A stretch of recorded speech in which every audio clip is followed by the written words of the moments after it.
I don't carry cash. You know what? Give me that back. I'm gonna tell her it's because she didn't put it under her pillow.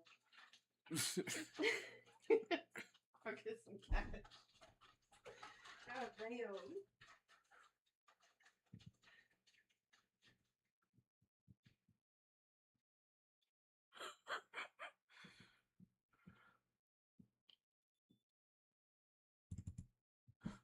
I forgot I was streaming.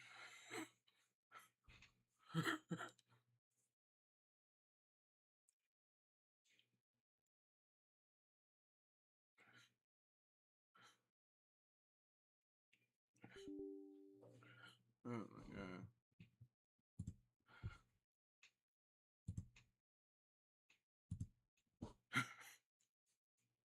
Jason Tatum just declared war on Jaylen Brown. Oh.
Okay, Smitty.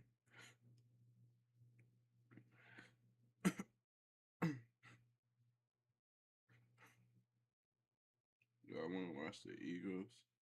Well, day 2 from Eagles camp is in the books, and the defense definitely made their presence felt, led by Jalen Hunt and Jordan Davis en route to 8 team sacks. Although it was Vic Fangio who let his motives be known about Moro Ojomo's future. Still, it wasn't a total loss for the offense because the entire unit is locked in, with Sean Mannion dialing up more motion and trickery along with a few big-time connections from playmakers.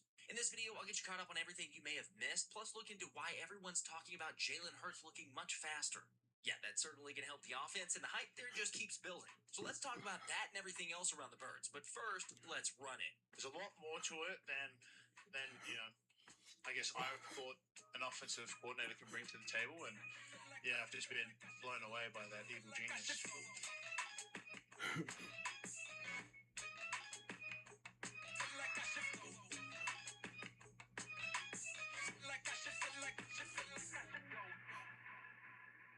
What's up, guys? So if it wasn't clear already, the Eagles got a squad that's completely locked in, which is certainly props to Howie Roseman for assembling the right kind of guys. I mean, almost every year, the Birds are making multiple moves to sign players at the start of camp.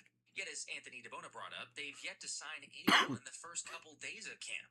And honestly, they barely even had any visits, which kind of speaks to the impressive 91-man roster that the Eagles GM has built. Although I gotta admit, my favorite part to this whole we over me mentality might be Nick Sirianni's message to the team.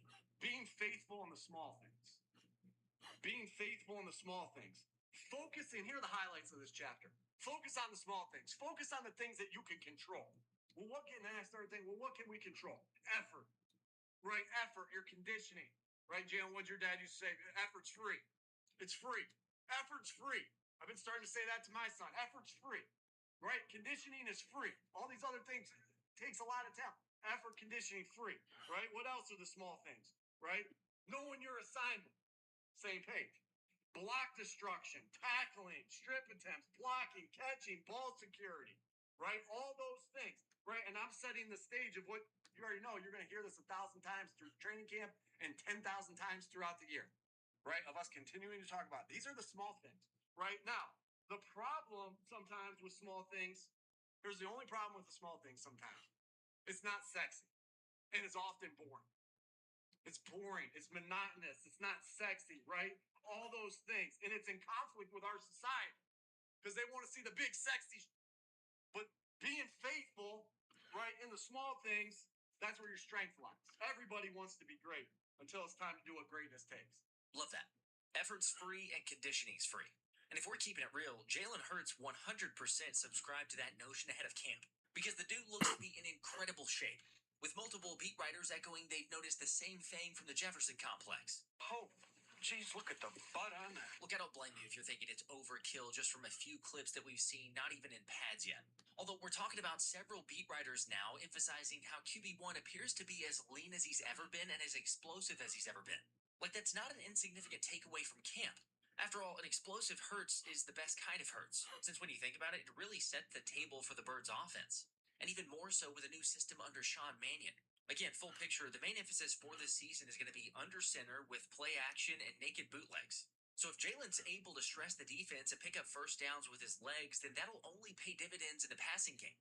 Plus, last season, Hurts failed to crack 500 yards on the ground, which, FYI, that's more than 100 yards lower than any other season since he became a full-time starter. Of course, as we know, the O-line had its issues too, so I'm not just putting all the blame on Jalen for the meager running game. Although I am saying he looks shredded and is willing to do whatever it takes to win. Which is why I agree if QB1 can get back to that dual threat this season, it will absolutely make life easier for Saquon Barkley, Tank Bigsby, and the rest of the offense. Either way, I can't tell you how great it is seeing Jalen Hurts handing off from under center. Heck, the highlights and reps and everything else just have me wishing it was September already. Yet what really has me ready to run through a brick wall was hearing just how much Hurts has been leading by example in this new offense. The way he came into the building was different. His attentiveness in meetings was the way he spoke in the meetings was amazing. Was different. And then even the way he drilled out there was different. He stayed back almost every day to do drills with the wide receivers. And I think a lot of that has to do with the change in the building. But you can either stay the same or change, and that's what we all have to do.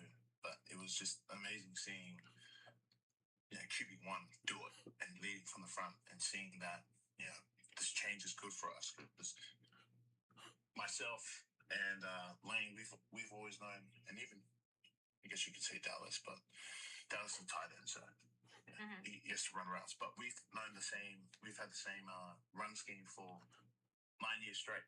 And now we're going into a new direction, a new era with Sean Mannion's offense and offensive style, and now we have to adapt, we have to change, and we shouldn't fear change. We should welcome them, and again, when your QB1 leads from the front, it's comforting to know that someone like him could, again, lead the way he does and welcome that change. I said it on the last video, but the air feels lighter in Philly. The guys are completely bought in, and this is the closest knit unit that we've really seen under Nick Sirianni. Not to mention, all the guys are taking extra reps to get 1% better. Yeah, I'm talking about the defense, offense, special teams, all of it. Because in case you missed it, Jalen Carter was seen getting extra reps after practice to work on technique. I mean, as QB1 says, the rent is due every day, and he's been doing the same thing after practice working on under center reps. Meanwhile, the top 4 Eagles receivers are Devontae Smith, Dontavian Wicks, Mekhi Lemon, and Hollywood Brown, and they were all helping each other on the jugs machine after practice. Just like Lane Johnson has tried to get in a little extra work with O-line coach Chris Cooper to master some conceptual changes. Seriously, it is. I could go on and on. Heck, there was Saquon Barkley, Tyler Steen, and Sean Mannion ironing out things together before practice, too. Because like I said, the squad is locked in on the collective. And as most of you guys said in the last video for recent takeaways from camp, the vibes are immaculate. When we're being told the scheme, just the explanation of how the defense is going to see it and what the plan is in those meetings you just see like, oh wow, that's actually pretty smart. What did I think about that? But you don't think about it because you're an offensive lineman.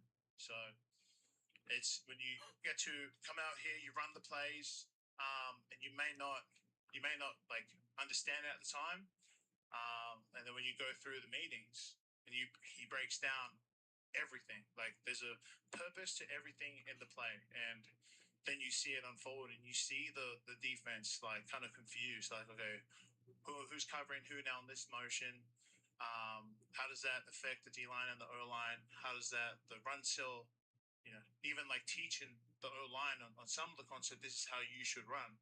This is how we want you to run because we want to invite these linebackers downhill. And there's a lot more to it than I guess I thought an offensive coordinator can bring to the table. And yeah, I've just been blown away by that evil genius. There's a lot more new stuff than we've ever had before.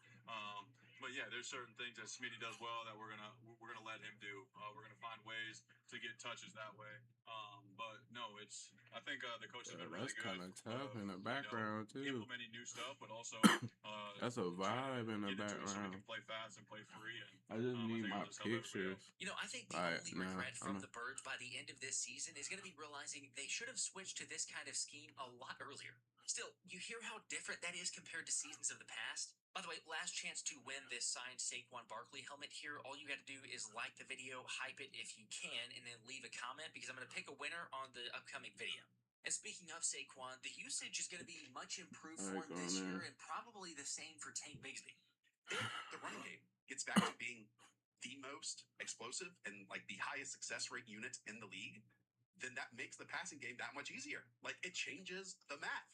It forces a safety or a defensive back to climb into the box, and that's when you get single high, and that's when you take these easier passing shots down the field. So what happened with Saquon Barkley last year, Hayden, to me actually was not an individual talent drop. It was an environmental drop. I mean, he was 16th in rushing yards before contact per attempt last year when he ranked second in 2024.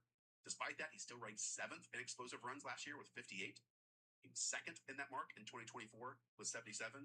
So I think despite Jeff Stoutland being gone, a Hall of Fame offensive line coach, I still think just from a healthier standpoint, cohesiveness and quality offensive line is going to make Saquon Barkley get back to his best work like we saw just 2 seasons ago. That is a fair point because all the successful Eagles teams of the past have had dominant rushing attacks. So personally, I'd say that part's not going to Bruh. change, even though it is a brand new offense. By the way, minor fantasy note, I also agree with Hayden Winks from their recording Bruh. that Tank Bigsby is the best hand.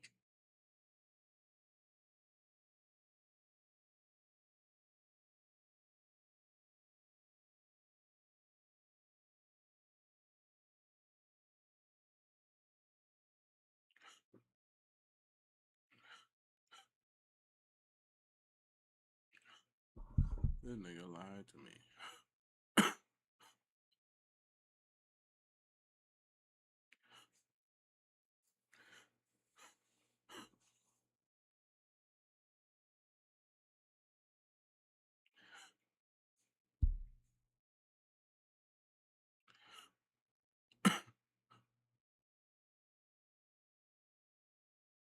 Let's see. I'ma just wait. I'ma let it finish.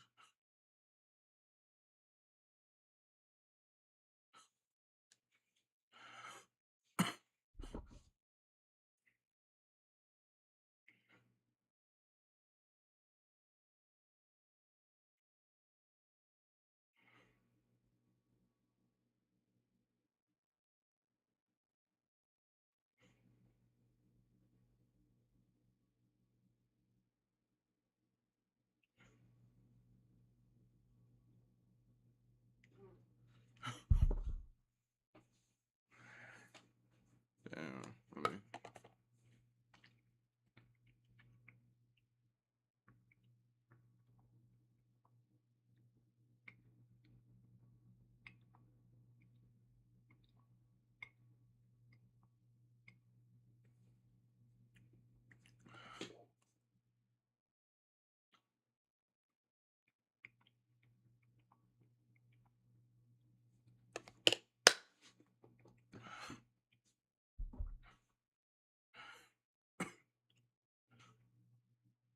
Nigga lied, man. Shit made me mad.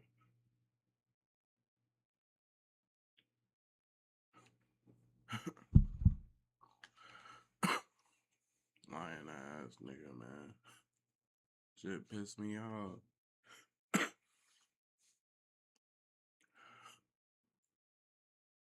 Guess I'll watch WWE. Fuck. Yeah, I did all this shit.